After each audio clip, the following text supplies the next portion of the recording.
condition that affects around 1 in 20 people in the UK, and for years it stayed, well, literally behind closed doors.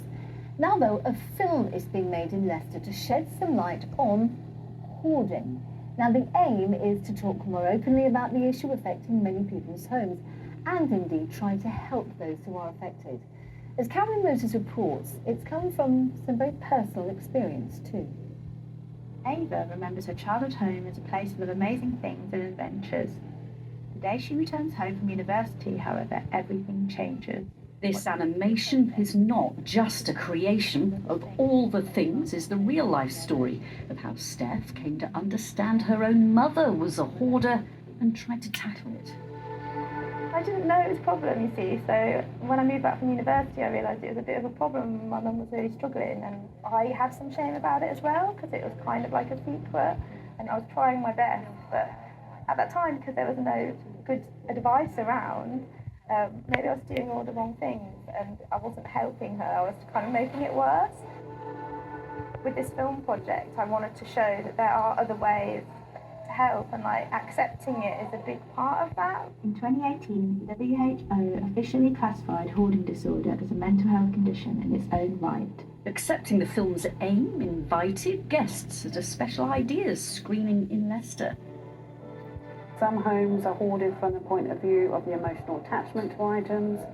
Some homes are hoarded because they might well be depressed, or might be hoarded because they are chronically disorganised and overwhelmed.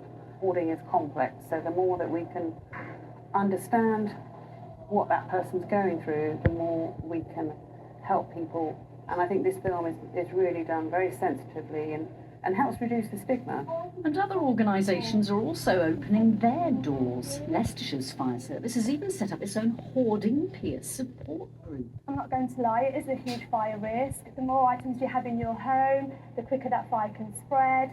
People are reluctant about speaking about hoarding, but what we need to do now is we need to make it a safe and easy conversation to have, and this video hopefully will just start that. The hope now is with local backing, this film can be completed and sent out into the community. Social housing companies have been really interested in it, and also we could take it into schools. I mean, there's lots of children that maybe don't understand what's happening in their house. It's a gentle story of sort of an understanding and emotional story, so yeah, we just hope it can be useful for people to then reach out and find all the help that is actually out there. Well, Sam Wayman is from Clouds End, which is a community interest organisation offering help to people for whom hoarding's become a real problem. Thanks so much for coming in, Sam. I think I might be one of a lot of people who didn't realise that it was a mental health condition, on its own. Do these TV programmes about it, do you think they help or not?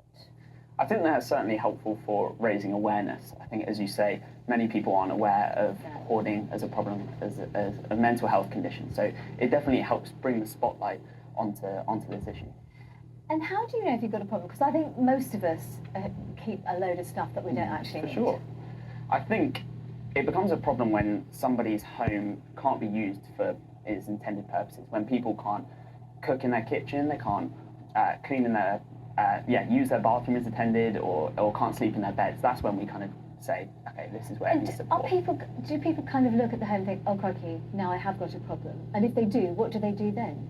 Actually, lots of people who hoard don't straight away realise it's a problem. It takes a little while, and then by that point, kind of, it's really hard to begin to address it because it's got a little bit out of control. And that's something, who would you go to? Because I guess most people would think you can't ring up a doctor and say, oh crikey, I've got too much stuff in my sitting room, whatever. Yeah. I mean, that's a massive issue. Lots of GPs won't be aware of hoarding disorder as a mental health condition. There's lots of organisations kind of dotted around the country working independently. So reach out to one of those, or online. There's a lot of support groups and stuff that function in that space. But we saw in the film there that it was the daughter, who was impacted by it and who made the little cartoon, which is lovely, by the way. Is that something that's quite common, that it's actually maybe the next generation who suddenly think, crikey, we've got a problem at our house? Yeah, or friends and family. And speaking of doctors again, sometimes people will go to the doctors about something else, and the hoarding will be mentioned as a secondary issue, kind of somebody talking about other mental health challenges. So often that kind awareness does come from a different person, and yeah, in some cases can be a son or daughter, for sure. Well, Sam, you've done a great job in putting the spotlight on it, so hopefully more people will understand. But thank you so much for coming in to speak to us. Oh no, it's been great. Thanks.